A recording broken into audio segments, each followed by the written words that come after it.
Hi, so today I'm going to be applying Erickson's stage identity versus role confusion. This is the fifth stage and in his psychosocial development, and this occurs during adolescence from about 12 to 18 years of age. During this stage, this is when adolescents begin to search for their personal identity through exploring their values, beliefs, and goals within their peers. This is also sort of the transition from childhood to adulthood. And this is when we're now sort of thinking about our future in terms of where we fit in our society, like what our careers are going to be like, our relationships with others, our relationships with our families, what we're going to do for our housing and maybe further education, sort of some of the things that these adolescents are thinking about. Um, as well as, it's forming a strong identity and sense of direction in their life.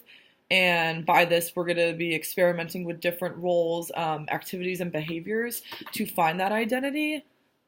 Without finding this identity, it does lead to role confusion. And this is like the confusion in which, how do I fit into society? How can I associate myself with people that agree with my values and beliefs? How am I going to be an interactive part of society? So these are sort of the questions that these adolescents ask themselves while in this stage. Um, Part of resolving this crisis could be developing a personal style, associating with various social groups, and making a commitment to a career path. Um, so something in my life, some like an aspect in my life that I developed within the stage is experiencing dissociation with various social groups. I experienced this within sports teams such as soccer and basketball. I was kind of that odd one out. I enjoyed the sports themselves, but I wasn't finding as many things in common with the girls that I was on the team with, and I wasn't interacting with my fellow athletes as much as like my other close group of friends that I was with.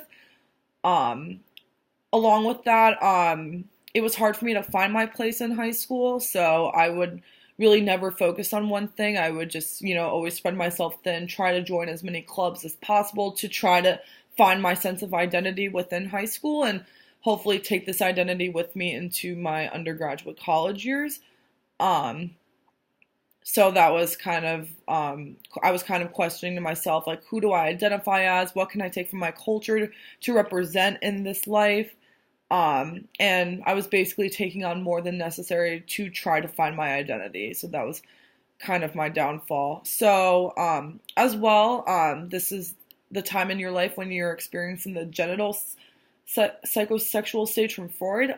So during this stage, your sexual impulses reemerge. And if this stage is successfully met, adolescents engage in appropriate sexual behavior, which is also leads to marriage and childhood. It is a little early for this, but at this point in my life, I identified as a girl as my gender, and I knew I wanted to pursue boys because I found out that I was straight. So, kind of struggling with this as well, like having the sex talk with your parents. So this is when I was trying to figure out my transitioning into sexual activity based on the risks and rewards of it, my influences from peers in my family, and then also my religious morals and beliefs. So in this stage, the need for a counselor for me would be to help me seek moratorium, which is um, giving that leeway for adolescents to find themselves within society. And they could show me this by developing fidelity and loyalty to a certain group of peers and to sustain my faithfulness to the promises and commitments that I've been making to others. As well with this, I would be more open to peer influence to help me connect myself with other groups so I could find the commitment to a group of friends.